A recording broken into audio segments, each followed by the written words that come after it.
So what's up mga keepers, magandang hapon. Yan, ito pa yung mga ship natin sa Lunes. Yan o, PKBM nanalo sa price. Then itong full gold. Then dark choco. So lot na rin pala yung dark choco natin mga bossing ha. Wala tayong pour out ngayon ng mga molis. Ito na lang pala titir natin na pour out. Itong plat sakura. Yan o, plat sakura. Isang trio. Yan, kita nyo naman kung anong quality ang release natin ng plat sakura. Red eye ito mga bossing ha, red eye.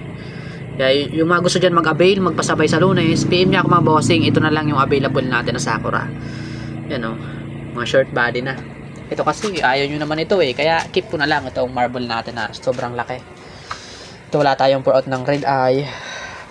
Yan, halos madami tayo dito kasi fry eh. Kaya yan, hintay na lang natin na baka December magpa-out na tayo ng mga jubi natin sa PKBM. Madami kasi tayo i-release sa December yan o. Bombayin lang natin to ng pakain. Sa mga nagtatanong pala kung sa isang araw, ilang beses ako nagpapakain. 3 beses ako mga bossing nagpapakain ng isda. Para yan, mas mabilis silang lumaki. Kaysa kung titipidin mo, nababansot. Dati kasi, yan, 1 day lang ako tapos quaking pa. Kaya nababansot yung mga isda natin. Pero ngayon, may gel food tayo tapos may BBS tayo. Yan. Kaya yan, quality yung mga release natin. Isang bagsak muna.